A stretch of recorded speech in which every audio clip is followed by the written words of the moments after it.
Alright, it's been a couple of weeks now since Legends ZA came out, and it's allowed a lot of us to really digest how we feel about it better. What we liked, what we didn't like. I made my honest thoughts video not too long after finishing the main story, so a lot of the good and bad stuff was fresh. My editor also had only just finished the game himself at the time, so I didn't know his own thoughts until after it went up. The video was always going to be my own thoughts, of course, so it wouldn't have changed much. But now, we've been able to discuss what we each thought were the best and worst parts of the game. Like the title suggests, this focuses more on the best aspects of the game rather than the critiques, since I think the honest thoughts video was already pretty critical as is. You guys can go watch that if you want to know more. So, before anything, big spoiler warning. We'll talk about some parts of the story eventually, and even some post-game stuff I haven't properly covered at all yet. So, there's your warning. Alright, let's get the most obvious thing out of the way. The music. This soundtrack is excellent. Even during moments while playing the game where I wasn't the biggest fan of what I was seeing, the music stuck out in such a positive way.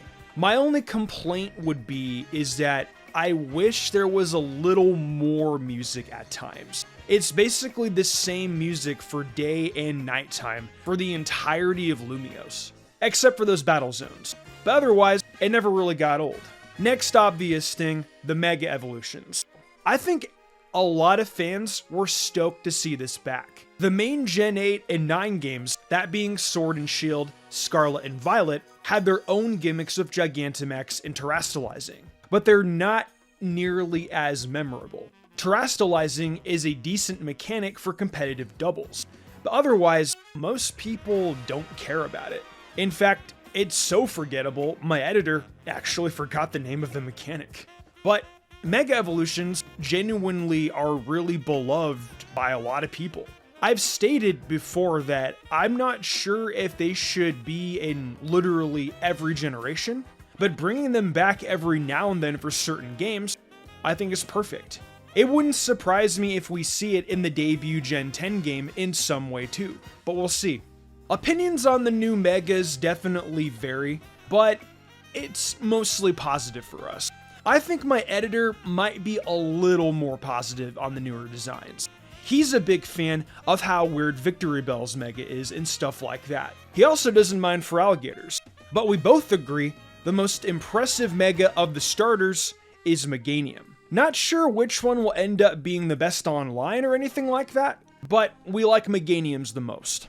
Not even just the typing, but the design is so good while remaining faithful to the simplicity of the original. It feels almost like a true fourth form rather than just a temporary gimmick like a lot of other Megas, and that's awesome. We've talked about some of the Megas a decent amount on this channel already, and no doubt it'll still be a topic. So I don't want to sit on this forever when it's obviously so accepted as one of the most enjoyable aspects of the game. If I have a critique about it, the main game is so easy that you never feel pressured to actually use your Mega strategically all that much. Next, another really obvious thing they did great with, the fashion options.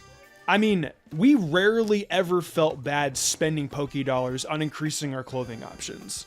There are even NPCs outside that can change your outfit temporarily for a day to let you see combinations you probably haven't thought of yet. It's not the deepest customization stuff, but there's still a lot to work with, and a lot of it fits the somewhat vain aesthetic and culture of Kalos. Only complaint is there's not enough male clothing options. Now, you can just wear whatever you want. The clothing isn't locked to the character gender, but even that feels more like a bonus for the female character than the male one. Not surprising though, as X and Y also was very biased towards the female trainer. Not really a big deal, as there's still a lot of good stuff for everyone in ZA. Now, let's get to the stuff that isn't so immediately obvious, starting with the expanded Team Flare lore in Lysander. It recontextualized X and Y in a way that definitely makes them a little more interesting. Lysander always felt like they dropped the ball a bit on a good concept, and this alleviates that more than I expected. His anime counterpart is still probably the best version, but this continuation of his story works for Legend ZA well enough. I also really like seeing Grisham's point of view. It actually went over my head that he clearly had the Team Flare aesthetic. Also, both Grisham and Grizel's visual designs are just really good. Hopefully we get to see them in a different style eventually and not just ZA's in-game graphics. Now, I do think regarding this though, there is some debate of just how much this game really does for X and Y versus how much Arceus does for Sinnoh. The characters are mostly fine in ZA, even though a lot of them don't stick out all that much for me personally. But I'm not sure if any of them have the impact that a character like Volo had in Arceus. And I'm not sure if the legendaries in ZA do as much for the mythology of Kalos in this new game in the way they did for Sinnoh. But Sinnoh was also so heavily rooted in the concept of mythology, so maybe that's just the natural order of things.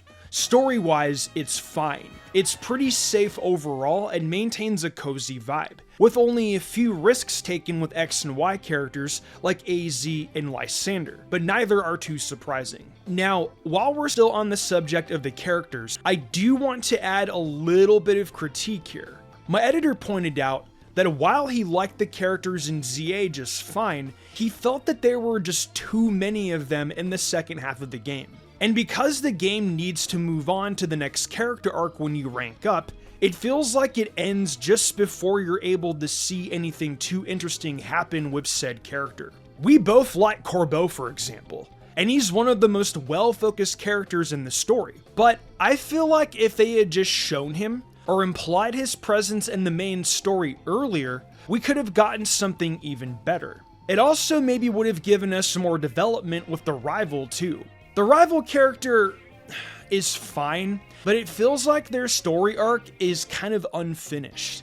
Maybe that's on purpose since there will be DLC, but I'm not sure if the DLC will be handled the same for this game as they did in Scarlet and Violet. But yeah, it's a little frustrating that they could have just cut some of the other less interesting stories shorter to make the more important characters feel just a little more complete in terms of their own story arcs. That being said, I'm glad they remembered the evil taxi driver in the post-game and didn't even bother upgrading his Pokemon. That was pretty funny.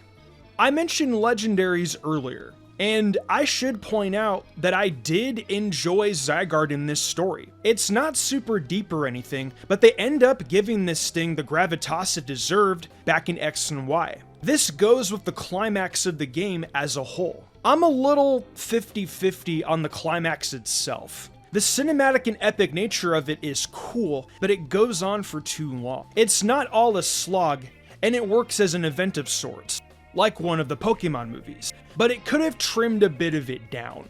I do think the weird flower stuff at the end is interesting for a final boss, and mechanically, it's fine for the end. But for as much as I just complained about things going too long, this could have been maybe one extra phase, like one more unique part of Angie or something. But the Zygarde stuff? Total Aura Farm. It rules. So the climax is overall a positive. So, speaking of Zygarde, I had stopped playing after beating it when I made my initial video with my original thoughts on the game. Neither myself nor my editor had done the post-game yet, since I had beaten the game before him. But we eventually got to see it.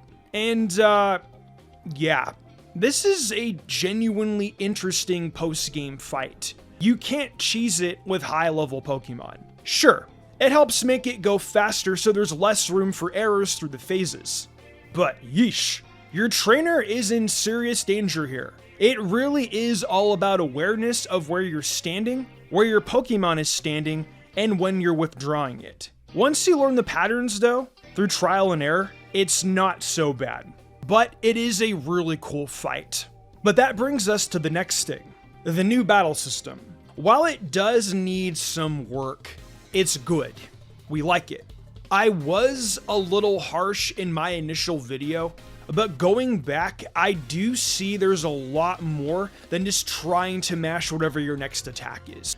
However, the game does not emphasize this enough in the main story. My editor actually likes this battle system more than I did, which is funny considering he was probably more skeptical of it in the gameplay trailers than I was.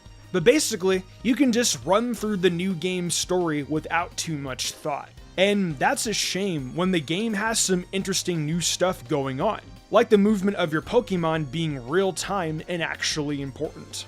Also, stuff like using Aqua Jet first into a stronger melee attack is genuinely interesting, since you wouldn't always use Aqua Jet to open up a fight normally. It's a big change that totally rewrites how you want to choose your attacks and what form move loadout you want to give your Pokemon. Then, there's like how fast other Pokemon moves come out. Are you willing to risk the long cast time of Blizzard or Zap Cannon? Are you able to position your Fire Spin correctly to make it annoying to avoid because of how those annoying trap moves work with the new mechanics? It feels fresh and fast.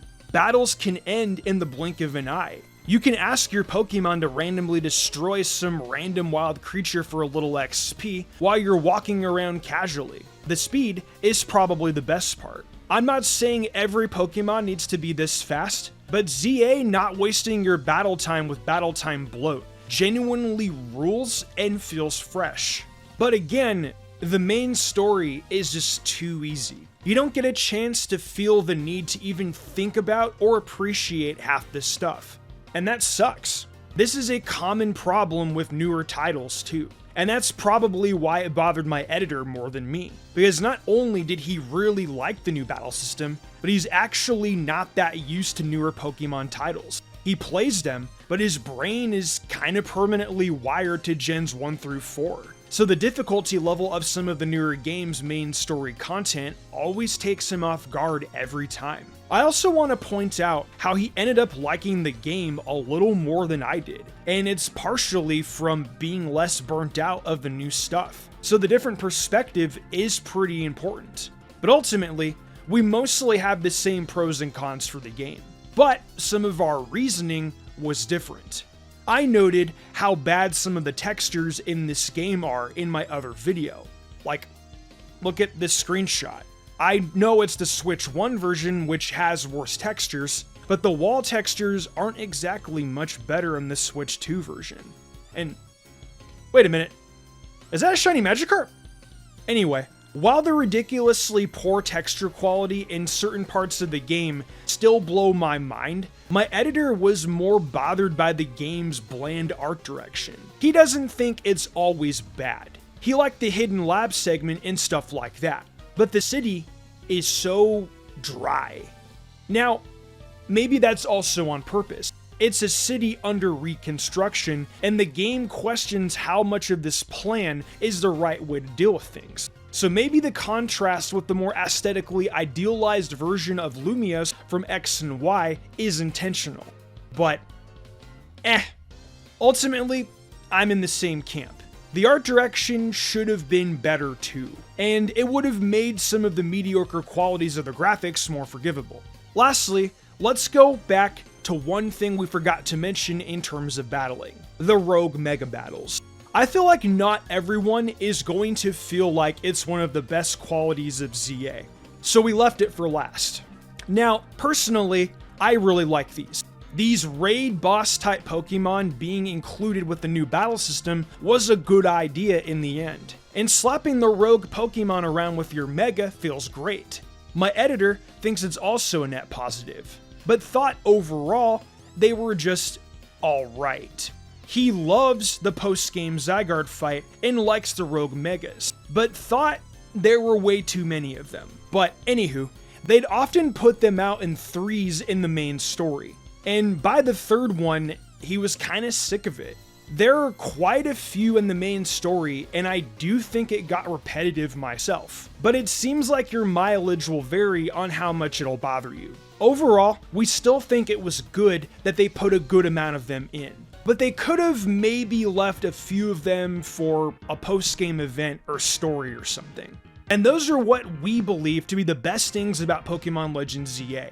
Is there anything you guys agree or disagree with? What changes would you have made to the main game? Is there anything in the game I didn't talk about that you would have liked to see mentioned? As usual, let me know your thoughts in the comments below. And with that said, I'll see you guys real soon.